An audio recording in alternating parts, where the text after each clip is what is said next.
आज मैं पटना राष्ट्रीय जनता दल के प्रदेश कार्यालय में मौजूद हूँ। इनका नाम हुआ सतीश दास जी। ये मुख्यमंत्री जीतन राम मांझी जी को हराकर विधानसभा पहुँचे हैं। अब इनसे जानने का कोशिश करेंगे कि ये जो लगातार हमारे देश में जो आतंकवादी गतिविधि 2014 के बाद जो बढ़ा है, देश और दुनिया कहीं ना कहीं सेंट्रल गवर्नमेंट से मोदी जी से सवाल करते हैं तो उन पर या एफआईआर कर दिया जा रहा है या उनको गुमराह कर दिया जा रहा है बातों से।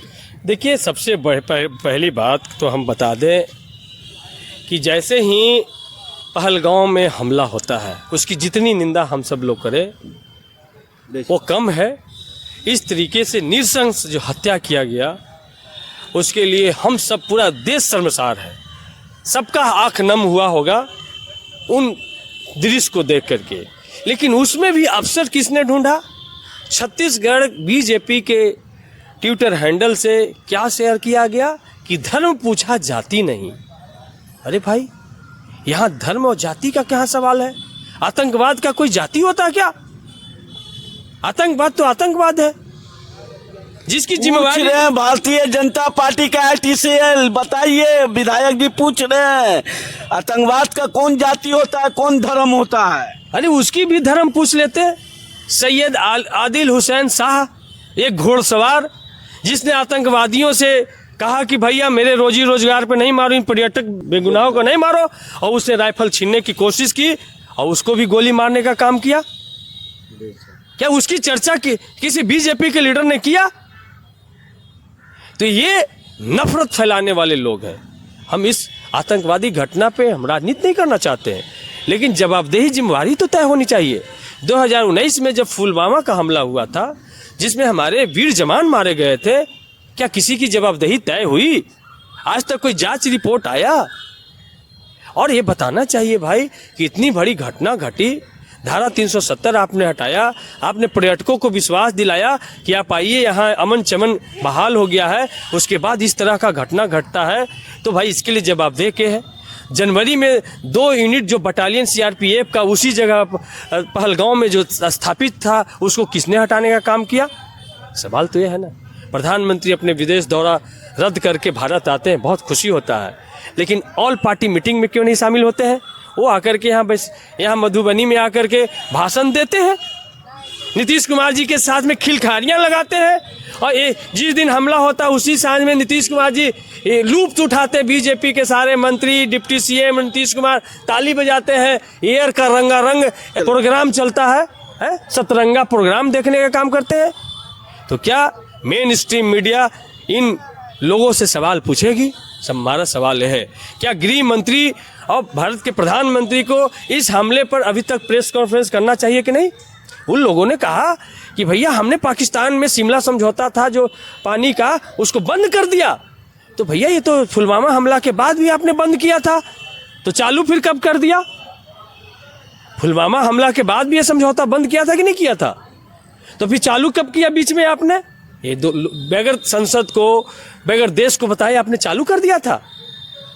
तो ये देश को 16 में भी आपने बैन किया था, आपने फिर 19 में बैन किया, तो भैया आप ही चालू करते हैं, आप ही बैन करते हैं।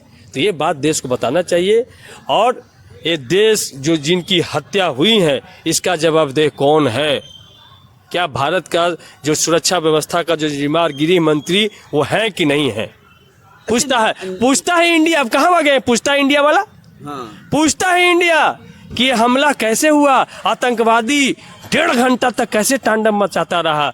हरियाणा की लेफ्टिनेंट की जो बहन ने कहा कि हमारा भाई को यदि सही समय पे इलाज मिलता तो हमारा भाई बच सकता था। 1.5 घंटा तक तड़पता रहा, लेकिन कोई एक आदमी उसको बचाने नहीं आया। इतना सेंसिटिव जगह पर हजारों लोगों को आपने जाने का इजाज़त दिया, लेकिन उसकी सुरक्षा की गारंटी नहीं, उसकी स्वास्थ्य की गारंटी नहीं, एक फर्स्ट एड की व्यवस्था आपने नहीं किया। और आप कह रहे थे मधुबनी के सभा में कि हमने, आदमी वहाँ जाए या ना जाए, 4G और 5G हमने पहुँचा दिया है।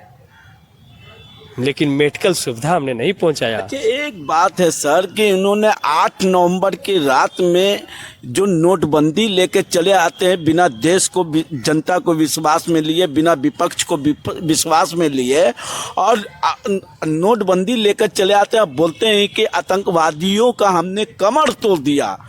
तो बहुत अच्छा सवाल आपके कि भाई इनको 12 बजे रात में 8 बजे सपना आता है और कहा कि आज से 1000 और 500 रुपया का नोट चलन में नहीं रहेगा, बंद कर दिए। लोगों ने, देश ने कारण पूछा, जब लाइन लगने लगे, दवाई के अभाव में, रोटी के अभाव में लोग मरने लगे, तो उन्होंने कहा 50 दिन दे दो, 50 दिन में यदि आपकी समस्या का समाधान नहीं करेगा तो कोई चौराहा हमको बता देना, वहाँ हमको सज़ा जो देगा हम कबूल करेंगे। लेकिन ये बताएं कि ये आतंकवादी का कमर इससे हम तोड़ने के लिए बंद किया, तो ये आतंकवादी को फिर फंडिंग कौन कर रहा है, बताना चाहिए। सबसे बड़ा सवाल, वो जज के यहाँ जो पैसा पकड़ाया, जो आग लगा था, वो पैसा कहाँ से पहुँचा, ये बात बताना चाहिए था। तो ये लोग की मंशा क्या है, धीरे धीरे देश के लोगों को जानकारी होने लगा है। तभी सेंसिटिव दौर में है देश, हम सब लोग प्रधानमंत्री भारत सरकार के साथ में है। जो भी एक्शन लेना है वो ससमय रहते एक्शन ले। और आरएसएस ने कहा था कि पाकिस्तान को सेना की जरूरत नहीं, आरएसएस को अगर 3 घंटे का समय मिलेगा तो 3 घंटा में आरएसएस तैयार होकर के देश के बॉर्डर पर लड़ने के लिए तैयार है। तो हमको तो लगता है कि पहले आरएसएस को ही आदेश देना चाहिए कि भाई आरएसएस जाओ और जा करके लड़ करके फरियाओ। बहुत बहुत धन्यवाद। चलिए, यह वीडियो अच्छा लगे तो शेयर